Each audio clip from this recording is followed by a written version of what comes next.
Hi there guys, my name's John from ActiveJR.com, and in this video I'm taking you through a full review of the Fitbit Charge 2.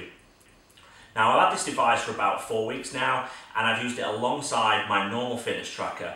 So this review will not only give you an overview of the features and some of the key information about the Fitbit Charge 2, it will also give you an idea of what it's like to use the device based on my experience. So if you want a real world review, then this is the video for you, so please continue watching. So before we get started, there's links in the description below to retailers that have got the Fitbit 2 on offer at the moment. So if you want to check those out, you get a great discount. And also, if you want to subscribe to my channel, please do so, because there's plenty of other videos coming out and plenty of more information on my channel. And finally, if you want the chance to win the Fitbit Charge 2 that's featured in this video, then hop over to activejr.com/win and register your details, and you have the chance to win this Fitbit Charge 2. The closing date is Friday the 9th of June, so if you register your details before then on the website, you have a chance to win the device. So good luck, and let's get straight into the video.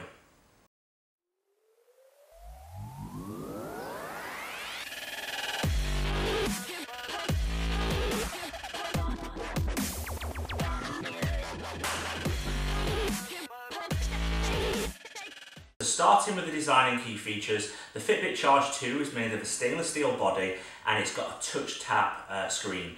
As you can see here, using this touch tap screen, it works pretty well and it's pretty responsive. It's also got a elastomer band which features a buckle design.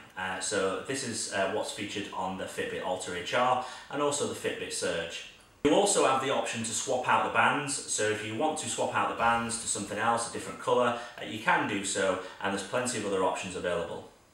The Fitbit Charge 2 comes in various different designs via the Fitbit website or other retailers, and you have the option again of choosing a different colour if you want to do so other than the one that's featured in this video. The Fitbit Charge 2 is also splash proof. However, I wouldn't recommend going in the shower with it. It's just good for washing the pots or washing your hands, and I certainly wouldn't go for a swim. It also features Fitbit's Pure Pulse optical HR sensor, and this takes your heart rate via the wrist. Now the sampling is every 5 seconds when you're not in a workout, and then when you're in a workout it's every 1 second. The Fitbit Charge 2 also features all-day activity tracking, and it also tracks a variety of different sports via the dedicated workout app. It also features connected GPS, cardio fitness level, guided breathing and sleep tracking. It also features smart notifications. It's got a great battery life at 5 days. Overall, the device is a great design, it's a great build, and it looks great on anyone's wrist. It also has got some of the fitness features which may appeal to a more advanced user.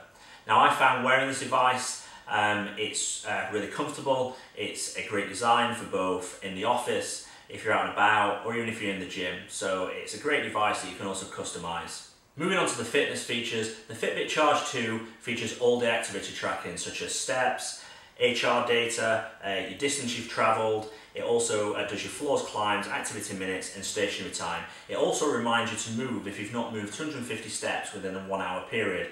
Now I think this is really useful because it actually gives you how many steps you've got to do in order to hit that goal. I found the tracking of the Fitbit Charge 2 really accurate when comparing it to my everyday fitness tracker, and I found the steps, the distance travelled and the calories burned all pretty much in line. However, there is some variance, but I think that's a given they are from two separate companies. The Charge 2 also has a dedicated fitness app, and you can track things like running, cycling, indoor treadmill training, strength training and also cardio training.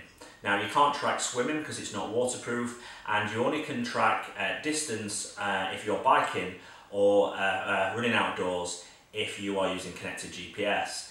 Now I found the fitness app really easy to use and it's easy to navigate. One of the things that I have found is that calorie burn seems to be pretty high compared to my other fitness tracker, and also the heart rate sensor, it doesn't keep up with the peaks or if your heart rate recovers really quick. So if I'm using a chest strap, which I have done in a few activities, I find when my heart rate starts to get a really high point, the Fitbit Charge 2 doesn't seem to keep up. Now when you are doing activities such as biking or running outdoors and you want to have a map, you need to use connected GPS. So connected GPS is the option to connect your Fitbit Charge 2 to your phone to use the built-in GPS. Now again, I found this pretty accurate. It is using the GPS chip from the phone, and I found some of the information such as pace and speed accurate when I'm comparing it to another device. Talking a little bit more in detail about the Pure Pulse technology, which is the wrist-based heart rate sensor. Again, I found that it sometimes drops out if your arm is really sweaty, and some people might find it difficult to get a reading if they've got really airy arms or they've got tattoos on the arms. There's lots of things that can affect a heart rate sensor that's set on the wrist, and I think this is still a technology that needs to be improved. The Charge 2 has automatic fitness tracking, so if you forget to set the fitness app on the Charge 2, it will automatically detect things like walk or running, and it will load it back into the companion app. Now I found this pretty accurate. All the walks that I've done when I've purposely not set it, it's caught them, so I think it works really well. I think Fitbit have really got this piece of technology working great. Once you finish your workouts, all your activity and all your data from your all-day tracking is synced back to the Fitbit companion app. Now I think it is really good. It's a really good, well laid out app. I'll talk a little bit more in detail later on in the review. Charge 2 also has guided breathing. Now this is similar to what's found in the Apple Watch 1 and 2, where you can set an activity to breathe, in this case for 2 minutes, based on the instructions from the fitness tracker. Now I find this is a bit of a gimmick. I followed the routine as shown on the fitness tracker, and then another time I didn't follow the routine. I still got the same output and still got the same pat on the back. I'm not sure of any benefit of this. However, some people might enjoy it. Some people might enjoy taking that time out and having a breathing session throughout the day, but it's not something that's worked for me. So I'm not really a big fan of this particular feature. The sleep tracking, I found it's pretty accurate when I've been comparing it to another fitness tracker, and also when I've taken note of the times of day when I fell asleep and when I've woken up. So it gives me a good overview of how much sleep I'm having, and it's in line with other things I've tested it against. Now it does have sleep stages, which is a overview of your sleep throughout the night. So it will show you when you've been in deep sleep or when you've been in REM, which is the dreaming stage, and when you've been in light sleep or when you've been awake. Now I can't personally say whether this is accurate, however it's some good information. I think Fitbit are going to use all this information later down the line. On the fitness features, it's also got something called Fitness Cardio, which is similar to Garmin's Fitness Age. Now this is based on a number of different data points, so it'd be your resting heart rate, it will be based on your workouts and other information that Fitbit collects, and it will give you where you are in terms of your fitness against your age group. I found the Fitbit cardio age to be lower than on my everyday tracker. Now this may be just down to the amount of data that goes into the app that I use, and also the data center, and that's churned out, because I do use a variety of different power meters and various different things from another fitness tracker, whereas with this it's just collecting some data points. Moving on to smart notifications, battery life and the app. So smart notifications, the Charge 2 supports call, text and calendar alerts. However, you can't respond to these because it's simply a notification that's coming through. The notification for a text in particular is a name of the person and also a few lines of that text. Now I found these to be really useful, whereas other fitness trackers I've not found them to be useful because there's not enough data that's displayed on the screen. So I kept these on, and I think it's good if you're in a meeting or you're busy and you just want to have a quick glance, see what it is, and if it's not something important then you can reply to it later. Fitbit say that the battery life lasts up to 5 days. I found it's lasting about 4 days, and this is from every usage. So I think that's pretty good and pretty much in line with what Fitbit are saying. I think someone that's not as active as maybe I am, I'm training nearly every single day, you may get 5 days out of it, or you may even get 6 days.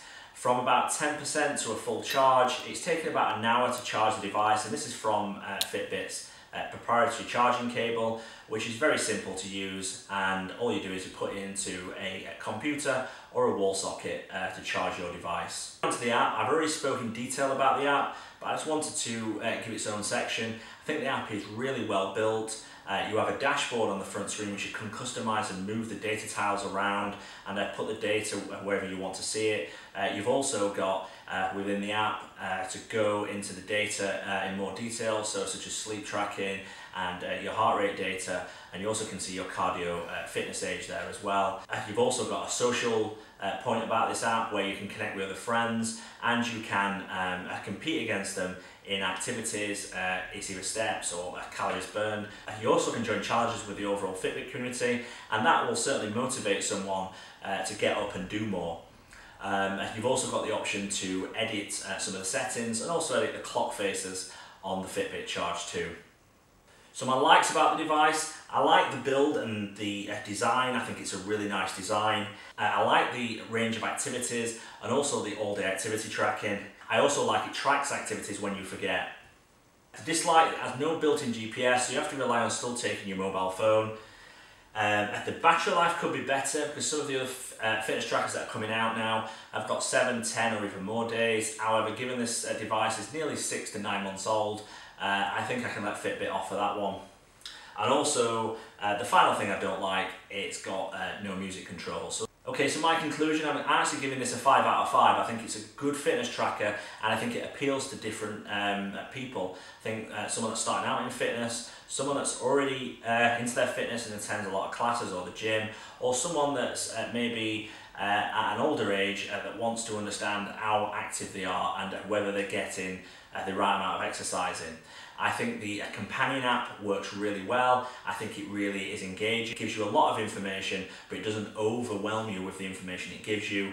I also think the social features and the challenge features in there will certainly motivate people and get them to use this device long term rather than just put it on for a few months and then forget about it. And also the battery life and some of the smart features are really good. So I would recommend this device. I think it's a great device. I think Fitbit have done a great job, and I can see why this is the #1 selling Fitbit that they do. So thanks very much for watching this video. I really appreciate it. If you've liked it, please give it a thumbs up. If you've got a comment or a question, please ask, and also subscribe to my channel. Thanks very much. I'll speak to you all soon.